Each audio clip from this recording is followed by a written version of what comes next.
बोली आदिनाथ भगवान की। वर्तमान शासन नायक भगवान महावीर स्वामी की। समय संस्कृति संवर्धक आचार्य देव विद्यासागर जी महाराज की। परम पूज्य प्रमाणिक संत महामना मुनिराज प्रमाण सागर जी महाराज की। परम पूज्य अरह सागर जी महाराज की। परम पूज्य विश्वास सागर जी महाराज की। अहिंसामयी जैन धर्म की।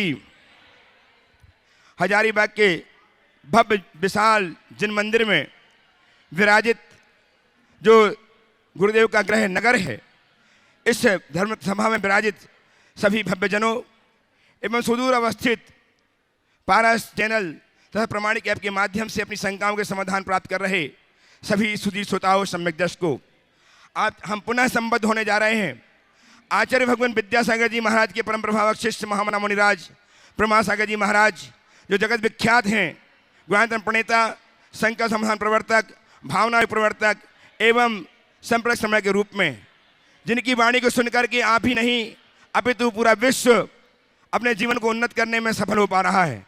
आज ऐसे चरणों से हम जुड़े। उसके पूर्व मैं चाहता हूं कि गुरुदेव का आशीष हम पर बड़े हस्त के रूप में आच्छादित हो। अतः मेरे साथ उच्चारें, नमोस्तु महर्षि, नमोस्तु महर्षि, नमोस्तु महर्षि। सत्य और संस्कृति का सजा भव्यतान कदम मिलाकर बढ़ चले धर्म और विज्ञान, आत्मविकास का दिव्य सदन गुणायतन। परम पूज्य गुरुदेव की परिकल्पना गुणायतन कुछ ही माहों में संपूर्ण होने वाली है, लोकार्पित होने वाली है। और इसके लोकार्पण में कारण बन रहे आप, आपका सदाशय, आपकी उदारता ही वह संबल है जिसके कारण हम इतनी बड़ी योजना पूरी करने जा रहे हैं। आज भी जिन लोगों ने अपने आप को ऑनलाइन जोड़ा है, उन सबको मैं साधुवाद ज्ञापित करता हुआ निवेदन कर रहा हूँ, आपको आह्वान कर रहा हूँ कि आप अपने आप को यदि जोड़ना चाहते हैं तो गुणांतन से जोड़ें और अपने जीवन के श्रम से अर्जित धन को स्वर्णिम बनाएं। आज यहाँ गुरुदेव की प्रेरणा से परसों जब गुरुदेव ने अक्षय तृतीया के दिवस संत निवास की प्रेरणा आपको दी थी, उसमें बहुत सारे लोगों ने सहभागिता अर्जित की। आज भी श्रीमती प्रेमा जी टोंगिया अध्यक्ष महिला समिति, श्रीमती निर्मला जी चौहाड़िया मंत्री, श्रीमती शोभा जी लोहाड़िया कोषाध्यक्ष एवं पूरी समिति महिला समिति, इन्होंने अपने भाव व्यक्त किए संत निवास में एक आहार कक्ष बनाने का। सभी महिलाओं से निवेदन कि अपने स्थान में खड़े हों, गुरुदेव चरणों की अभिवंदना करें, आशीर्वाद प्राप्त करें, हम इनका सम्मान करें। बहुत बहुत साधुवाद। महिलाओं ने ऐसा अनूठा कार्य करने का संकल्प लिया है। 5 लाख की राशि इन्होंने संकलित करके प्रदान करने का भाव बना करके अपने जीवन को धन्य किया है। मैं बहुत बहुत साधुवाद ज्ञापित करता हूँ, इनका सम्मान करने के लिए आमंत्रित कर रहा हूँ। करतल ध्वनि सम्मान करें, आप लोग नमन निवेदित करें, आशीर्वाद प्राप्त करें और सभी लोग करतल ध्वनि लगातार अनुगूंज करें करतल ध्वनि की इनके सम्मान के लिए। महिला समाज की अध्यक्षा एवं मंत्राणी इनका सम्मान करें।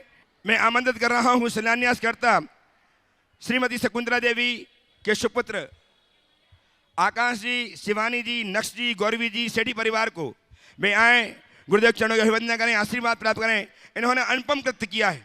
आप लोग करते रहे, सम्मान करते रहे। यहाँ शकुंतला जी देवी श्रीमान उनके सुपुत्र दिगंबर जैन समाज की अध्यक्षा एवं मंत्राणी, इन महिलाओं का जो महिला समिति की महिलाएं हैं, इनका स्वागत कर रही, सत्कार करें। आपकी तालियां लगातार बजती रहें।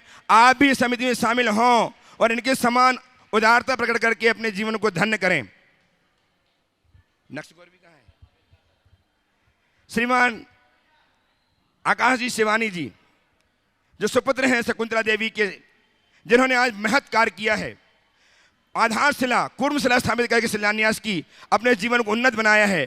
ऐसे परिवार का हम सम्मान करेंगे। आए, गुरुदेव चरणों की अभिवंदना करें और इनका सम्मान करने के लिए मैं आमंत्रित कर रहा हूं दिगंबर जैन समाज के अध्यक्ष धीरेन्द्र जी एवं पवन जी बोहरा साहब को और नीलू जी विनायका, अमर जी विनायका, वे आए, सम्मान करें। तालियां बजाता लगातार बजती रहें आपकी। आइए साहब, महिला समाज से मंत्राणी जी और अध्यक्षा जी आ जाएं सम्मान करने के लिए। श्रीमती शकुंतला देवी एवं श्रीमती शिवानी जी का बुला लिया, बुला रहा हूँ, बुला रहा हूँ ना मैं। और एनसी जैन परिवार, विनायका परिवार, जिन्होंने सुबह शिलान्यास करके जीवन को स्वर्णिम बनाया है, ऐसे परिवार श्रीमान नैमिचंद जी, सुशीला देवी, सुशील जी, बबीता जी, संजय जी, मीनाक्षी जी अपने पूरे परिवार के साथ आए, गुरुदेव चरणों की अभिवंदना करें, आशीर्वाद प्राप्त करें। इनका सम्मान करने के लिए दिगंबर जैन समाज हजारीबाग के अध्यक्ष, मंत्री एवं तालियां लगातार बजती रहें, आपकी तालियां बजाते रहें। तालियां बजाकर अनुमोदना करके आप उतना ही पुण्य संचित कर सकते हैं जितना इन्होंने दान देकर के किया है। संजय जी विनायका साहब आइए, ये भी आ जाए। संजय विनायक इस परिवार से बिलोंग करते हैं, वे भी आए और गुरुदेव चरणों की अभिवंदना करें, आशीर्वाद प्राप्त करें। आइए संजय जी विनायक साहब आगे बढ़ें। सुनील जी का सम्मान करें। पवन जी अजमेरा साहब करिए और सब अपने स्थान में पहुंचते जाएं। सम्मान स्वीकार करके अपने स्थान में पहुंचे। हाँ, पहला सवाल महिला समिति जिन्होंने 5,11,000 की राशि आहार कक्ष बनाने के लिए प्रदान करके जीवन को धन्य किया है। सभी समिति की महिलाओं से, पदाधिकारियों से निवेदन की एक प्रश्न प्रस्तुत करके समाधान प्राप्त करें। तीनों गुरुदेवों के चरणों में मेरा भावपूर्वक नमोस्तु गुरुदेव, नमोस्तु गुरुदेव, नमोस्तु गुरुदेव। जब गुरुवर को देखा धीरज मैंने खोया, लिपट गया चरणों से फूट फूट के रोया। जब गुरुवर को देखा होले होले गुरुवर भक्तों से बोले कि मैं हूँ ना, क्यों चिंता करता है, मेरे होते क्यों रोता है। नमोस्तु गुरुदेव, नमोस्तु गुरुदेव, नमोस्तु।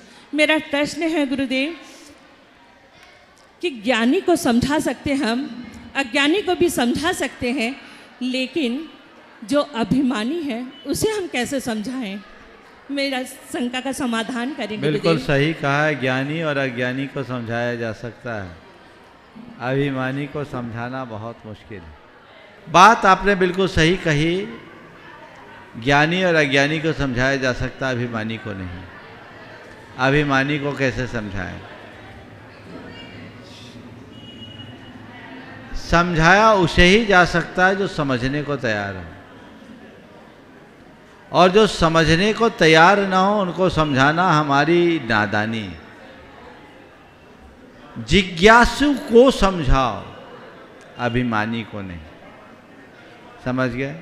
अगर आप ऐसे अभिमानियों को समझाने जाओगे तो कभी नुकसान में पड़ जाओगे, उनसे सुरक्षित दूरी रखो। तो मेरा ये कहना है, बात अच्छी है, मुझे बड़ी प्रसन्नता है कि महिला समिति के कुछ पदाधिकारी खुद पहल करके मेरे पास आई, अपनी भावना व्यक्त की और ये यहाँ तक पहुँच गई। लेकिन मैं ये कहूँगा पूरी समाज उनको साथ दे, और आहार कक्ष तो महिलाओं की ही आवश्यकता है, उसे भव्याति भव्य स्वरूप प्रदान करे। समझ गए? और वो उसमें कोई कसर नहीं बचनी चाहिए। शंका समाधान के बाद इसकी बात होगी, आगे चलो, हो जाएगा, उससे बड़ा हो जाए। यहाँ की महिला समाज तो पूरा संत निवास बनाने में समर्थ है। क्या है ये? तो बहुत छोटी सी चीज़ है। हाँ, आपको पता है इस मंदिर का पट किसने खोला है? महिलाओं ने।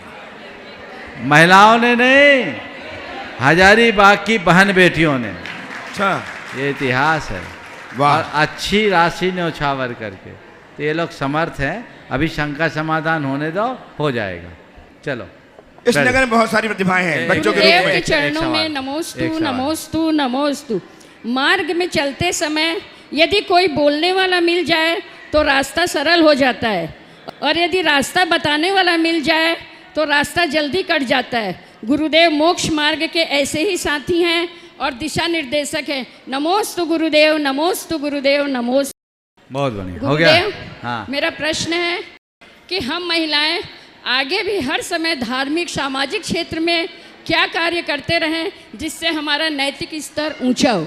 मैं तो इतना कहता हूँ, सच्चे देव शास्त्र और गुरु से जुड़े रहो, उन्हें आदर्श बनाकर प्रेरणा पाते रहो, सब अपने आप प्रशस्त होता जाएगा। नमोस्तु गुरुदेव, नमोस्तु गुरुदेव, नमोस्तु। आज यहाँ मैं उन बच्चों को बुलाऊंगा जो यहाँ प्रतिभा के रूप में विकसित हो रहे हैं, और वे युवा जो आज गुरुदेव के श्री चरण में बैठ करके जिनने बहुत सारी योजनाएं बनाई, आज अपनी जिज्ञासाएं, अपने प्रश्न लेकर के गुरुदेव के समक्ष प्रस्तुत होंगे। तुमसे बुला रहा हूँ सुश्री आशिता विनायका उपस्थित हों। तैयार रहें पहल विनायका। 4 बच्चे हैं जो इनकी प्रतिभा हम देखेंगे आज। तीनों मुनिराजों के चरणों में मेरा बारंबार नमोस्तु नमोस्तु नमोस्तु। मुनि श्री, मेरा पढ़ने में बिल्कुल भी मन नहीं लगता है। इसी कारण मेरी मम्मी मुझ पे बहुत गुस्सा करती है और मेरी जीजी पढ़ने में बहुत तेज है। मम्मी उससे मेरा कंपैरिजन करती है। तो क्या करूं? एक ही काम करो कि पढ़ने के लिए मैं क्या करूं? पढ़ने में मन लगा लो, ताकि मम्मी आज तुम्हारी दीदी से कंपैरिजन कर रही हैं, कल तुमसे कंपैरिजन होने लगे। देखो, बहुत अच्छा सवाल है। 2 बातें मैं कहूँगा, पहले इस बच्चों के लिए और बाद में उनके माँ बाप के लिए।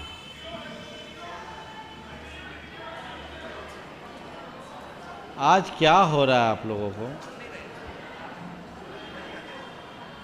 आज मुझे लग ही नहीं रहा है कि मैं हजारीबाग में हूँ।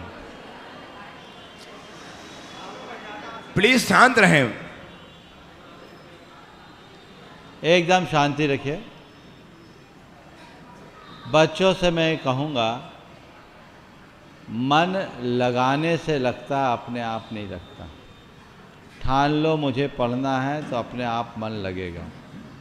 संकल्प लो कि इतना काम मुझे करना ही है, और खुद से पढ़ना है, किसी के कहने से नहीं पढ़ना। इतना सोच लोगे तो मन लगने लगेगा। और बच्चों के अभिभावकों, पेरेंट्स से मैं कहूँगा कि बच्चों को पढ़ने के लिए प्रेरित करो, पर उसका किसी से कंपैरिजन मत करो। उससे अभिमान और हीनता दोनों प्रकार की ग्रंथियाँ प्रकट होती हैं। हर बच्चे के अंदर उसकी जो नैसर्गिक प्रतिभा है उसको उभरने दो, और पढ़ाई के नाम पर उनके नंबर को ही सबसे ज़्यादा फोकस मत करो। मार्क्स मत देखो, उसकी रुचि देखो, उसकी प्रवृत्ति देखो, उसकी भावनाएं देखो। यदि ये काम आप करेंगे तो सब बातें अपने आप प्रशस्त हो। चलो, उपस्थितों पहल विनायक तैयार रहें। ख्याति पाटौदी। नमोस्तु गुरुदेव, सीता जी। नमोस्तु गुरुदेव, नमोस्तु गुरुदेव। मुनिश्री, मेरा प्रश्न ये है कि हम सब आजकल चौके में काम करने के लिए पैसे से आदमी बुलाते हैं तथा अपने जान पहचान वालों को भी काम के लिए बुला लेते हैं, तो क्या सबको एक ही बराबर पुण्य लगता है? यदि नहीं तो किसको कितना पुण्य मिलता है? देखो, चौके में जो चौके लगते हैं, साधुजन आने के बाद लोग चौका लगाते हैं। महाराज के लिए अगर केवल महाराज का आहार हो तो मुझे लगता है किसी को बुलाने की ज़रूरत ना पड़े। एक जन के लिए 2-4 रोटियां और बनाने में कोई दिक्कत नहीं है। पर आप लोग जब चौका लगाते हैं तो 2500 को रोज़ बुला लेते हैं, उन सबका भोजन कराते हैं।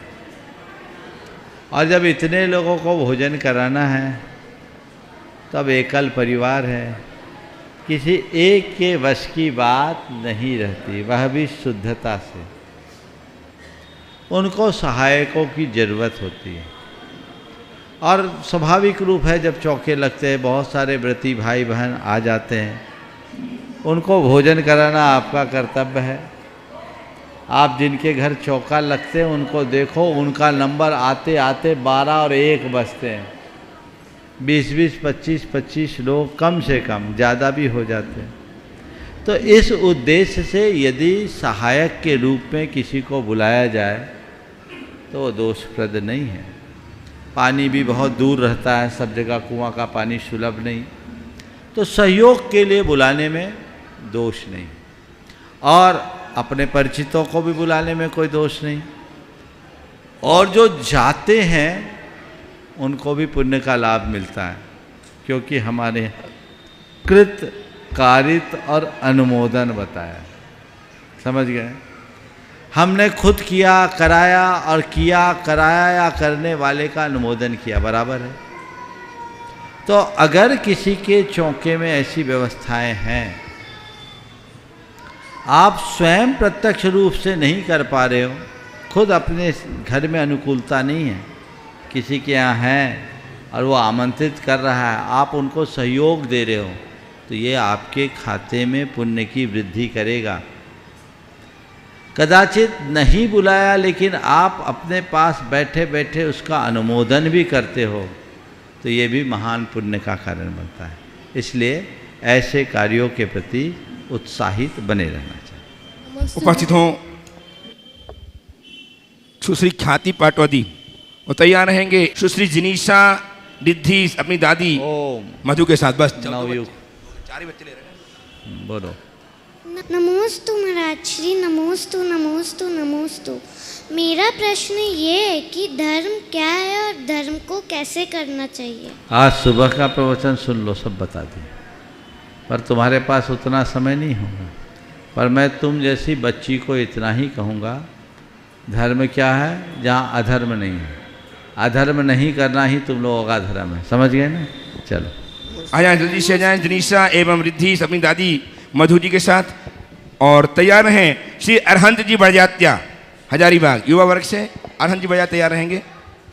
महाराज जी, मेरा यह प्रश्न है कि पढ़ाई ज़्यादा ज़रूरी है या फिर धर्म। जैसे आज हम आ नहीं दे पाए, स्कूल चले गए, तो इसमें ज़्यादा ज़रूरी क्या था। ये सवाल तुम मुझसे करने की जगह अपनी मम्मी से करती तो ज़्यादा अच्छा है ना। अपनी मम्मी से पूछो मेरे लिए क्या ज़्यादा ज़रूरी है। एक सवाल करता हूँ, तुम 30 दिन स्कूल जाती क्या? कभी स्कूल ऑफ नहीं करती? बोलो। करते हैं। कब करती? कहीं बाहर जाना होता है तब? हाँ। कभी बीमार पड़ जाते हैं तब? तो जब बाहर जाना होता है तो बाहर जाना जरूरी होता है कि पढ़ाई, ये सवाल क्यों नहीं होता? ऐसे ही जब कभी ऐसा मंगल निमित्त आए तो माँ बाप को चाहिए बच्चों को थोड़ी सी सुविधा दे ताकि उनके संस्कार जमे। एक आध दिन में क्या फर्क पड़ जाएगा? आजकल के बच्चे तो सब कवर कर लेते हैं। आज वो बिटिया उसके घर आहार हुआ, बड़ी मायूस हो गई, मैं स्कूल चले गई, आहार देने से वंचित रह गई। ये कब सीखेंगे, कब देंगे? चलो कोई बात नहीं, अब अपने घर में नहीं दे पाई कोई बात नहीं, आने वाले रविवार को जहाँ महाराज होंगे वहाँ आके दे लेना, ठीक है ना। चलो आइए श्रीमान अरहंत जी बड़जात्या साहब हजारीबाग से तैयार हैं। बिपिन जी छावड़ा हजारीबाग से। नमोस्तु महाराज जी, नमोस्तु महाराज जी। मेरी शंका ये है कि समटाइम्स ऐसा होता है कि कुछ इवेंट्स या फिर कुछ ट्रेनिंग प्रोग्राम्स के लिए हमें बाहर जाना पड़ता है। तो होता क्या है कि ब्रेकफास्ट और लंच में वो लोग जो मील देते हैं वहाँ पे वेज और नॉन वेज दोनों होता है। और अगर हम ऑर्गेनाइजर से बात करें तो उनका कहना होता है कि हमारा किचन जो है अलग है। तो उस सिचुएशन में हम क्या करें, कृपया मार्गदर्शन करें। देखिए, कभी भी ऐसे स्थानों पे जाएं तो हम अपनी प्राथमिकता को सुनिश्चित रखें। अगर हम पक्के रहेंगे तो सब काम अपना होगा। मेरे पास डॉक्टर वेद प्रताप वैदिक आए, उन्होंने एक शंका समाधान का पूरा सेशन किया। उन्होंने एक दिन अपनी चर्चा में मुझसे कहा, वो देश विदेश घूमते हैं, भारत के एक बड़े हस्ताक्षर है, स्तंभ है। अरब देशों में गए, वो शाकाहारी। जब उनके भोजन की बात आई, उनके साथ खाने वाले बात आई, तो उन्होंने कहा मैं शाकाहारी हूँ और शाकाहारियों के बीच ही भोजन पसंद करता हूँ। आप सुनकर ताज्जुब करोगे, उनसे वो अरब का शेख प्रभावित हुआ और कहा ठीक है, तो आपके लिए हम भी पूरी तरह शाकाहारी भोजन करेंगे।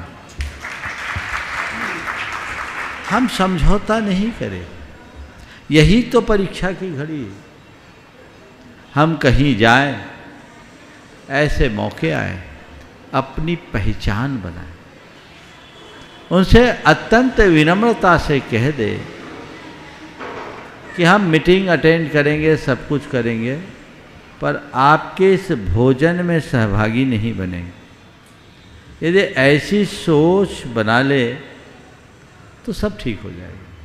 मेरे संपर्क में बहुत सारे युवक हैं, युवतियां हैं, जो मल्टीनेशनल कंपनीज में शीर्ष पदों पर कार्यरत हैं, पर वे लोग इन सब चीज़ों से दूर रहते हैं।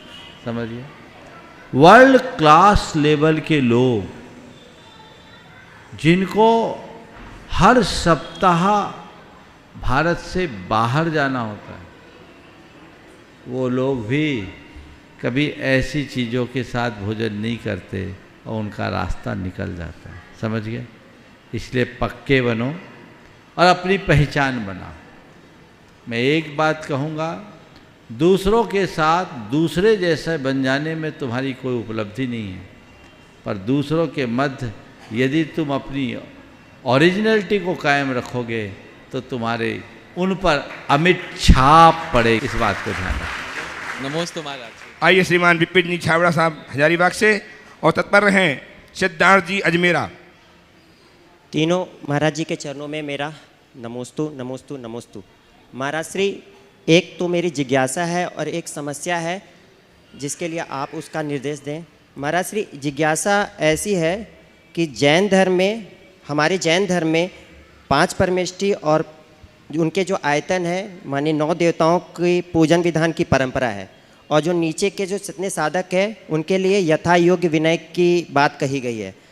परंतु इन परंपराओं का जहाँ निर्वहन होता है, वो हमारा घर जो परिवार है, वहाँ पर भी एक कुल परंपरा चलती है। तो यहाँ पर माता पिता के लिए तो आता है कि वहाँ पे उनका विनय करना, लेकिन इसके बाद जो हमारे उनसे दादा दादी या जो हमारे परिवार में जो छोड़ के हमें चले गए, उनके लिए क्या हम कुछ करते हैं तो क्या ये मिथ्यात्व इसको माना जाएगा, या इसके लिए हमारे जैन धर्म में क्या संविधान बताया गया है। और एक जिज्ञासा, एक माने समस्या ये है कि हम लोग यंग जनरेशन को जोड़ते हैं महाराज जी, तो ये प्रॉब्लम आता है कि जो हमारे बड़े हैं उनका जो स्वभाव होता है, उस स्वभाव के कारण से जो यंग जनरेशन है वो जुड़ नहीं पाते हैं, वो झिझक जो होता है वो हटता नहीं, और वो हम लोग जोड़ना चाहते हैं महाराज जी, और वो वहाँ से फिर मने भटक जाते हैं। तो महाराज जी, इस दिशा में आप अपना मार्गदर्शन दें। नमस्ते। देखो, एक की अनुमति थी, 2 कर लिया, ठीक है। पहला सवाल, तुम्हारा जो पहला सवाल है कि हम अपने घर के बड़े बुजुर्गों का आदर सम्मान करें या नहीं। उनका आदर सम्मान कहीं मिथ्यात्व की श्रेणी में तो नहीं आता। 2 चीज़ें देखो, पूजा और अभिवादन दोनों अलग अलग चीज़ है। पूजा पूज्य पुरुषों की होती है। किनकी होती है? पूज्य पुरुषों। हमारे पूज्यों में 5 परमेष्टि हैं या 9 देवता हैं। वे ही हमारे आराध्य हैं, वे ही हमारे आदर्श हैं। उन्हें ही हम अपनी आत्मा का कल्याणकारी मानकर पूजते हैं, उनको अर्घ्य चढ़ाते हैं, उनको पूजते हैं। लेकिन अभिवादन एक लौकिक शिष्टाचार है, उसमें हम अपने बड़े जनों का सम्मान करें, उसमें कोई दोष नहीं। अपने माँ बाप को प्रणाम करना, दादा दादी को प्रणाम करना, लौकिक गुरुजनों को प्रणाम करना, या अपने से वरीय जनों का सम्मान करना, ये विनय गुण है। यहाँ सम्यक्त और मिथ्यात्व की बात उचित नहीं। आगे जो सबसे महत्वपूर्ण है कि वे यहाँ उपस्थित नहीं हैं, परलोक सिधार गए, फिर भी हम उनके नाम से उनकी पूजा अर्चा करें तो ये गलत है। उनकी पूजा अर्चा करना गलत है, पर अपने बाप दादाओं के प्रति सम्मान और श्रद्धा प्रकट करना गलत नहीं है। हम उनके वंशज हैं, हम उनके आदर्शों में जी रहे हैं, हम उनके संस्कारों को प्रणाम करते हैं। ये लोकाचार है। लेकिन उनको हम भगवान की तरह पूज ले नहीं। अपने पिताजी को कोई पूज्य कह दे, अपने दादाजी को कोई पूज्य कह दे तो कोई गलत नहीं है, क्योंकि वह सत्कार के योग्य हैं। पूजा सत्कार का भी द्योतक होता है, और एक अष्टद्रव्य से हम जिनकी पूजा करते वो अलग है। पर बहुत जगह कुल देवता के नाम पर अनेक प्रकार के ठट कर्म होते हैं। भोजन पानी चढ़ाया जाता है और क्रियाएं करते हैं, पूरा पूजा पाठ होता है। ये अज्ञान है। जीते जी तो पानी के लिए नहीं पूछा, और मर जाने के बाद ठटकरम। सच्चे अर्थों में ये सब उनकी प्रति होने वाले बहुमान के कारण नहीं हो रहा है, ये सब डर के मारे हो रहा है। नहीं करेंगे तो ऐसा हो जाएगा। तो जो डरपोक है वो धर्मी है ही नहीं। दृढ़ धर्मी बनो, वस्तु स्वरूप को समझ करके चलो तो कहीं कठिनाई नहीं होगी। ठीक, अब तुम्हारी दूसरी समस्या, ये शिकायत प्रायः हर जगह होती है। हर समाज में कुछ लोग होते हैं जो मंदिरों में शुरू से पूजा पाठ आराधन आदि धार्मिक क्रियाएं करते हैं, उन्हें सब कुछ आता है, वे अग्रणी होते हैं। पर कभी कभी ऐसा कुछ लोगों के साथ जुड़ जाता है जो अग्रणी होते हैं, वे उसे अपना अधिकार जैसा बना लेते हैं। भगवान को विराजमान करूंगा तो मैं ही करूंगा, पहला कलश करूंगा तो मैं ही करूंगा, दूसरा ले ले तो उसके हाथ से छीन लूंगा, उसको टोक दूंगा। इससे बहुत राग द्वेष होता है। मुझे नहीं मालूम यहाँ क्या होता है, लेकिन ऐसा कई जगह होता है। हो सकता आपके यहाँ भी हो, क्योंकि सब एक ही हैं, सब एक ही थैले के चट्टे बट्टे हैं, अलग से तो है नहीं। तो हो सकता है ऐसा होता है, ये उचित नहीं। इसके साथ ही कई जगह ऐसा होता है कि कोई नया आदमी आया, उससे कुछ गलती हो गई, उसे टोक दिया जाता है, तो उससे उसका मन आहत होता है, फिर वो आना बंद कर देता है। मैं औरों का उदाहरण नहीं देता हूँ, मैं खुद भुक्तभोगी हूँ। हजारीबाग से बाहर तो कई बार सुनाया, आज हजारीबाग के इस मंच से सुना देता। मैं 7वीं क्लास में पढ़ता था, यहाँ जैसा मैंने देखा सीखा वैसा करता था। प्राय बड़े बुजुर्ग जितने थे सब खड़े खड़े भगवान को ढोक देते थे। अभी भी बहुत लोग ऐसे ही हैं, उनके कमर में दर्द हो शायद, तो भगवान को खड़े खड़े प्रणाम करते। यहाँ बाजू में चतुर्मुखी भगवान विराजमान थे, उस समय शायद महावीर स्वामी की वेदी नहीं थी। मैं भगवान को ढोक दिया। वहाँ बसंती बाई जी थी, यहाँ की एक बड़ी प्रमुख बाई जी थी, वो वहीं सामने बैठ के पूजा करती थी। मैं भगवान को खड़े खड़े ढोक दिया, छोटा तो था नादान, ढोक दिया, बैठ के ढोक नहीं दिया। बाई जी ने जोर से बोला, एक छोरा ढोक दे ढोक। उनने मुझसे कहा, ए छोरा ढोक दे ढोक। मैं फुर्र। उसके बाद में कई बरस तक मंदिर नहीं आया।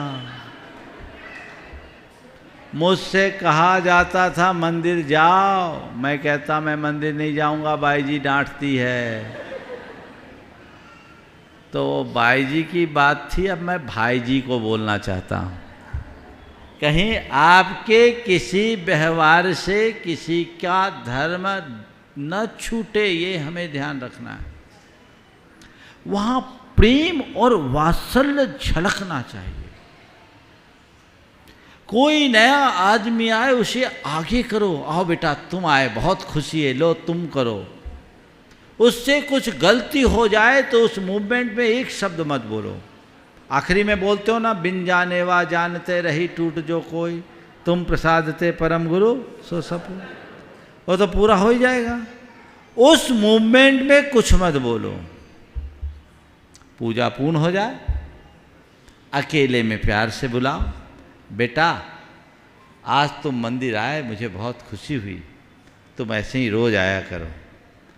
और आज मैं देख रहा था तुमने पूजा तो बहुत अच्छी की, तुम्हारे भाव बहुत सुंदर थे, पर मुझे लगता है कि अभी संस्कृत का उच्चारण तुम नहीं जानते और क्रियाओं का भी तुम्हें ज्ञान नहीं, इसमें दोष तुम्हारा नहीं है, तुम पहले आ नहीं पाए, हम लोग पहले सिखा दिए होते तो ऐसा होता। कोई बात नहीं, तुम थोड़ा कल से 5 मिनट पहले आ जाओ तो मैं तुम्हें सिखा सकता हूँ, ऐसा बोलो, वो आपका कायल हो जाएगा। आप ऐसा कर सकते हो कि नहीं? बोलो, कर सकते हो कि नहीं? बोलो जोर से। करते हो? करते नहीं हो तो आज से तय कर लो। ओम बातचीत फुशर फुशर नहीं। सुनो, अगर ओम एक दूसरे को मत देखो भैया, तुम लोग टारगेट मत बनाओ। पन्नू लोहाड़िया,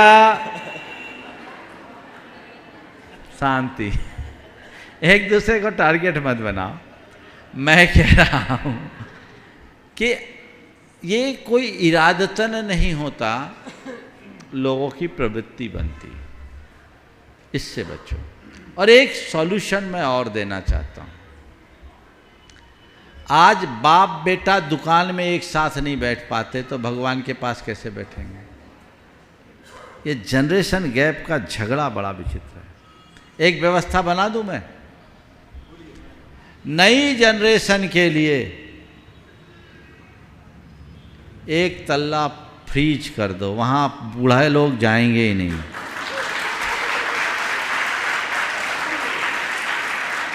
वहां नौजवान पूजा अर्चा करें, एकदम ठाट बाट से करेंगे। युवा लोग बहुत अच्छे से करते भी हैं, भाव से करेंगे, लोगों को ट्रेनिंग मिलेगी। हो सकता है कि नहीं हो सकता? हो सकता है। हाँ, कौन सा तल्ला करें? ऊपर, बस सबसे ऊपर तुम लोग संभालो और आ करके फिर जहाँ पूजा करना चाहो वहाँ कर लो। लेकिन नीचे भी कोई आए तो उसको अच्छा फील हो, वो बाईजी वाला हाल ना हो, ये ध्यान रखना है। चलिए महाराज जी, एक चीज़ और जानना है। जैसे हम लोग शांति धारा करते हैं, शांति धारा करने के बाद भगवान को अर्घ चढ़ा देते हैं, कोई साधर्मी आ जाते हैं तो मेरा भाव रहता है कि तुम भी कलश कर लो। लेकिन 1-2 लोग टोक देते हैं, नहीं कोई नहीं करेगा, तो उसमें उनका मन आहत होता है। तो देखो ऐसा है, इन सब में इतना हार्ड एंड फास्ट रखना ठीक नहीं। कोई नया नवेला आया, अव्वल तो व्यक्ति को पहले आना चाहिए, पर 1-आध मिनट का अंतर आया, आ गया, अर्घ चढ़ाते ही चढ़ाते आ गया है तो अवसर दे देना चाहिए। बल्कि एक सलाह और है, अर्घ चढ़ाने में हड़बड़ी नहीं करना चाहिए। अभिषेक करो, 2 मिनट भगवान की आरती कर लो, उसके बाद अर्घ चढ़ाओ, अभिषेक समापन का। शांति धारा के बाद अर्घ चढ़ा के अभिषेक कर सकते हो, लेकिन अभिषेक समापन का अर्घ चढ़ाने के बाद अभिषेक मत करो। फिर ऐसा व्यक्ति आ जाए तो उसको ये मत बोलो कि अभिषेक नहीं कर सकते, उससे कहो बेटा तू लेट हो गया, चल आज भगवान के चरण छू ले, कल टाइम पर आ जाना। प्रक्षाल तू कर ले, कल टाइम पर आ जाना, उसका भी मन रह जाएगा। शांति धारा हो गई, अब नहीं आ सकते। ये जो पुलिसिया भाषा है ना, कौन सी भाषा? ये भाषा खतरनाक है, इससे बचना चाहिए। चलिए, सिद्धार्थ जी अजमेर उपस्थित हों, तैयार हैं संकेत जी चौधरी। नमोस्तु महाराज श्री, नमोस्तु नमोस्तु। सिद्धार्थ जी अजमेर। हाँ महाराज श्री, मेरा प्रश्न या मेरी समस्या आप ये कह लो कि आजकल हम युवाओं के बीच में एक प्रॉब्लम बहुत ट्रेंडिंग है, उसको बोलते हैं FOMO, fear of missing out, FOMO, FOMO। तो जब आप जब हम अपने किसी संकल्प में अड़िग रहते हैं कि अच्छा हम कहीं नॉनवेज बन रहा है तो हम वहाँ नहीं खाएंगे, या कहीं पे कुछ और अभग चीज़ें हो रही हैं तो हम वहाँ उस पार्टी में नहीं जाएंगे, या ऐसे कई सारी चीज़ें होती है, जिसके वजह से क्या होता है कि लोग हमें फिर इग्नोर करना चालू करते हैं, हमें छोड़ना चालू करते हैं कि यार ये तो ये करेगा नहीं, इसको छोड़ दो, ये वहाँ जाएगा नहीं, जाके करेगा क्या, इसको रहने दो। तो अक्सर ऐसा होता है कि हम लेफ्ट आउट फील करने लगते हैं और फिर हम ये सोचने लगते हैं कि अच्छा वहाँ क्या चल रहा होगा, क्या हो रहा होगा। तो इससे कैसे निकले बाहर कि हमें वो जो समस्या है, वो जो प्रॉब्लम है, वो हमें परेशान ना करे बाद में। फिर देखिए, कई बार ऐसी स्थितियां बनती हैं और जहां ऐसी स्थितियों की संभावना है उसके बारे में हमें पूर्वानुमान लगा लेना चाहिए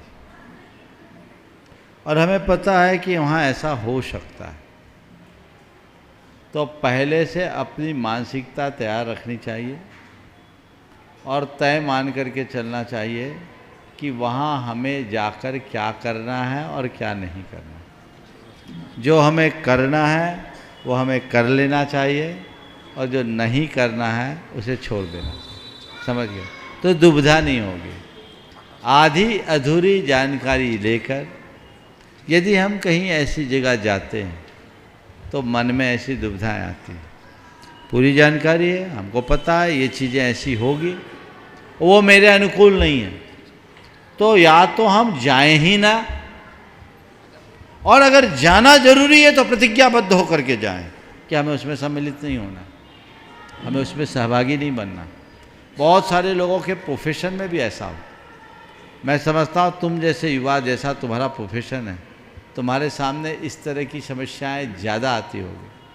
तो हम अपने प्रोफेशन को प्रोफेशन के नज़रिए से देखें, अपना काम करें और निकल आए। अगले को जो करना वो जाने, मेरा ना कृत है, ना कारित है, ना अनुमोदन है। समझ गए?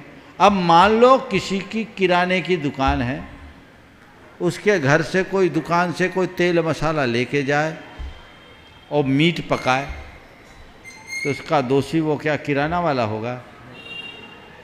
बोलो, वो दोषी होगा क्या? भैया उसने मीट पकाने के लिए थोड़ी दिया है, उसने तो मसाला दिया है। हाँ, अगर वो तुमको ये बोल करके लेता है कि मुझे मीट पकाने का मसाला दो, मीट मसाला दो, तो मत देना, ये माल ही मत बेचना, तो तुम अनुमोदक हो गए। इसी तरह किसी इवेंट में तुम जा रहे हो, वहाँ मान लीजिए ऐसा काम है जो हमारी मर्यादा अनुरूप नहीं है, हमारे धर्म के अनुरूप नहीं है, और वहाँ तुम्हें जाना है, तुम्हारा प्रोफेशन है, तुम जाओ, बाकी बातों से कोई मतलब नहीं, अपना काम किए खिसक गए। तो मन में दुविधा नहीं होगी, अंदर स्पष्टता होनी चाहिए। अंदर से अगर हम अस्पष्ट होंगे तो ऐसी दुविधा जरूर। उपस्थित हों शंकर जी चौधरी और तैयार हैं आज के शिलान्यासकर्ता श्रीमती शकुंतला देवी के सुपुत्र आकाश जी, शिवानी जी, नक्श जी, गौरवी सेठी परिवार तैयार रहेंगे। नमोस्तु गुरुदेव, नमोस्तु गुरुदेव, नमोस्तु गुरुदेव। महाराज श्री, इंग्लिश में एक प्रोवर्ब है, be a good person but no need to prove it. English में एक प्रोवर्ब है, be a good person but no need to prove it. But आज के जनरेशन में हम लोगों के साथ भी और सबके साथ ऐसा होता है कि हम अच्छा बनना तो चाहते हैं, अच्छा करने की कोशिश तो करते हैं, लेकिन उसको प्रूफ करने में ज़्यादा लग जाते हैं। तो क्या ऐसा बार बार इसको प्रूफ करना कोई ज़रूरी है क्या? और देखो, बी ए गुड पर्सन बिल्कुल सही है, no need to prove it ये बिल्कुल सही है। और जो एक गुड पर्सन होता है, जो अच्छा बन जाता है ना, उसे अपने आप को अच्छा साबित करने की ज़रूरत ही नहीं पड़ती। अच्छा साबित करने का प्रयास कौन करता है? वो नहीं जो अच्छा बना है, अपितु वह जो अच्छा दिखना चाहता है। जो अच्छा दिखना चाहेगा, मैं अच्छा दिखूं, लोगों में मेरी इमेज अच्छी हो, इस सोच वाले लोग अपने आप को अच्छा दिखाने के लिए पूरी ताकत लगा देंगे, वो उसको प्रूव करेंगे। हो सकता है कुछ अर्थों में सफल भी हो जाए, लेकिन जो ऑलरेडी अच्छे हैं उन्हें इसकी कोई ज़रूरत नहीं। समझ गए? इसलिए be a good person no need to prove it. नमोस्तु गुरुदेव। उपस्थित हों आज के शिलान्यासकर्ता प्रमुख शिलान्यासकर्ता श्रीमान आकाश जी IRS दिगंबर जैन समाज के गौरव अपनी मातुश्री शकुंतला देवी एवं परिवार के साथ, और तैयार हैं श्रीमती चंद्रकला जी पाटनी मंत्री गुणायतन ट्रस्टी गुणायतन रांची। नमोस्तु महाराष्ट्री। महाराष्ट्री मैं क्वेश्चन तो नहीं है, लेकिन मैं चाहता हूँ कि इस मंच के द्वारा आप जैसे हज़ारीबाग जैन समाज या इस झारखंड में जो युवा पीढ़ी हैं उनको एक मार्गदर्शन ये दे कि बहुत बार क्या होता है कि हज़ारीबाग में भी मैंने देखा है कि पढ़ाई में काफ़ी अच्छे हैं स्टूडेंट, और मैं उनको UPSC के लिए या सिविल सर्विस या एडमिनिस्ट्रेटिव लाइन के लिए मोटिवेट करता हूँ, लेकिन वो क्या होता है कि प्राइवेट सेक्टर और जैसी मतलब प्राइवेट सेक्टर की सैलरीज को देखते हुए या पेरेंट्स यहाँ के तुरंत घबरा जाते हैं कि नहीं इतना समय नहीं, पेशेंस नहीं है, और तुरंत मतलब ल्यूक्रेटिव ऑफर्स की तरफ चले जाते हैं। तो मैं ये चीज़ MP और राजस्थान में जैसे हमने देखा, अब आज के दिन में वहाँ सभी डिस्ट्रिक्ट में एक मतलब जैन पदाधिकारी है जिससे अपनी समाज का काफ़ी गौरव बढ़ा है। तो मैं चाहता हूँ कि झारखंड और बिहार ये सब एरिया जहाँ पर आज सम्मेद शिखर है, मुनि हमारे इतने हैं, तो यहाँ के बच्चों को आप ये मंच के द्वारा एटलीस्ट बहुत अच्छा प्रस्ताव रखा है आपने। मैं तो ये कहता हूँ हर प्रतिभावान युवक और युवती को सिविल सर्विसेज में जाने की तैयारी करनी चाहिए, कोशिश करनी चाहिए, खासकर उनके लिए जिनकी व्यावसायिक पृष्ठभूमि अच्छी है। इस मानसिकता के साथ सिविल सर्विस की तैयारी करें कि पूरी ताकत से सिविल सर्विस में जाऊंगा, नहीं है तो अपने बाबूजी की गद्दी संभालूंगा, टेंशन क्या है। 3-4 साल मेहनत करें। अभी तुम्हारे यहाँ एक आकाश है, कल दूसरा और तीसरा आकाश भी प्रकट हो सकता है। अभी एक युवा आपके यहाँ का क्या नाम उसका, बोहरा आज आया था ना, संकल्प बोहरा, अभी झारखंड की PSC को निकाला, इंटरव्यू के लिए जा रहा है। पिछले कुछ वर्षों में झारखंड बिहार से कुछ युवक निकले हैं, सिलेक्ट हुए हैं, ये अच्छी बात। संख्या यहाँ बहुत कम है, इसलिए अन्य राज्यों की तुलना में यहाँ उतने लोग नहीं निकल पाते, लेकिन आवश्यकता यहाँ अधिक है। इसलिए मैं चाहूँगा कि झारखंड के लोग तो आगे आए ही, अन्य प्रदेशों के लोग भी आगे, जिनकी व्यावसायिक पृष्ठभूमि कमज़ोर है और जिनका बौद्धिक स्तर एवरेज है, मैं उनसे ये सलाह नहीं दूंगा कि वो इसमें अपना समय गंवाएं, क्योंकि इसका असर उनके परिवार की अर्थव्यवस्था पर पड़ता है और बहुत सारे बच्चे फिर फ्रस्ट्रेशन के भी शिकार हो जाते हैं। तो उनसे बचना चाहिए, अपने आप को बचाना चाहिए, ये दोनों चीज़ें ध्यान में रखना चाहिए। अगर मैं कहूँ कि नहीं सिविल सर्विस, बहुत सारे ऐसे बच्चों को देखा, बच्चों और बच्चियों को भी 60-70% का एवरेज मार्क्स लाने वाले कहते हैं मुझे सिविल सर्विस में जाना है। 2-3 साल माथा फोड़ी करते हैं, प्री तक नहीं निकाल पाते, फिर हार जाते, तो वो उचित नहीं। हाँ, ये बात मैं मानता हूँ कि 60-70% लाने वाला भी सिविल सर्विस में टॉपर बन सकता है, लेकिन वो अपवाद है।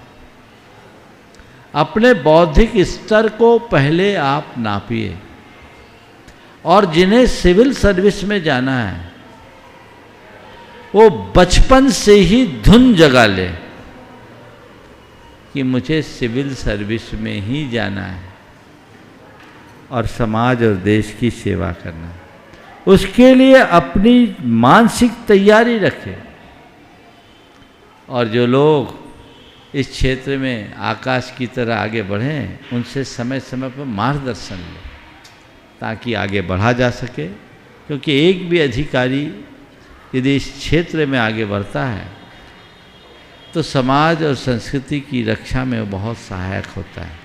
हमें इसके लिए बहुत प्रयास करना चाहिए और तत्परता से जुटना चाहिए। उपस्थित हों श्रीमती चंद्रकला जी पाटनी सुश्राव का रांची, और तैयार रहेंगे श्रीमान विकास जी, निकेश जी, राजीव जी, नितिन जी पाटवदी अपने अन्य युवक साथियों के साथ एक साथ खड़े हो जाएं। सब जितने युवक हैं जो शेष रह गए हैं एक प्रश्न करेंगे, सभी तैयार हो जाएं। तीनों मुनिराजों के चरणों में नमोस्तु। महाराज श्री संत कहते हैं कि जिसके पास भेद विज्ञान नहीं वो दृष्टि वाले होते हैं, जिसके पास भेद विज्ञान नहीं वो दृष्टि वाले होते हुए भी अंधे होते हैं। तो वो दृष्टि कहाँ से लाएं जिसमें भेद विज्ञान हो? जिसके पास भेद विज्ञान नहीं वह दृष्टि वाले होने पर भी अंधे होते हैं। वह दृष्टि कैसे लाएं जिसमें भेद विज्ञान? सबसे पहले भेद विज्ञान शब्द को समझो। भेद का विज्ञान, भेद का मतलब अंतर भी होता है और भेद का मतलब रहस्य भी होता है। अंतर को जाने, फर्क को जाने या रहस्य को जाने। शरीर और आत्मा दोनों भिन्न भिन्न हैं, ये भेद जाने, इसका नाम भी भेद विज्ञान है। और आत्मा शरीर से भिन्न स्वतंत्र एक शुद्ध तत्व है, इस भेद यानी रहस्य का विज्ञान करे, इसका नाम भेद विज्ञान है। तो जिसके जीवन में ये रहस्य प्रकट होता है वही अपने जीवन की वास्तविकता को समझने में समर्थ हो पाता है। तो वास्तविकता समझने के लिए हमें क्या करना है? निरंतर इसकी भावना भानी है। दूसरे शब्दों में कहूँ, हीरे को परखने के लिए क्या करना पड़ता है? बोलो, हीरे की परख कौन करता है? जौहरी। और जौहरी बनने के लिए क्या करना पड़ता है? जौहरी के पास रहो, जौहरी के संसर्ग में रहो। हीरा लो या न लो, आंखें तुम्हारी हीरा को परखने में समर्थ हो जाएगी।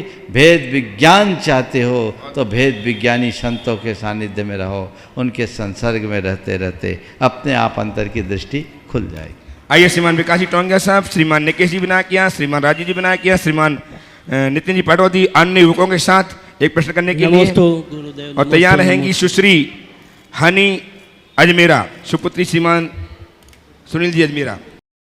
महाराज श्री, आज जो युवा लोग हैं अपने जैन सिद्धांत को भूलकर भौतिक साधनों की ओर अग्रसर हो रहे हैं, तो मेरा कहना है कि जो अपने जैन लोग जो जैन युवा है उनको मतलब अपना आचरण कैसे करते हुए वो अपना निर्वाह करे, इसके ऊपर मार्गदर्शन दें महाराज। देखिए, बहुत अच्छा सवाल।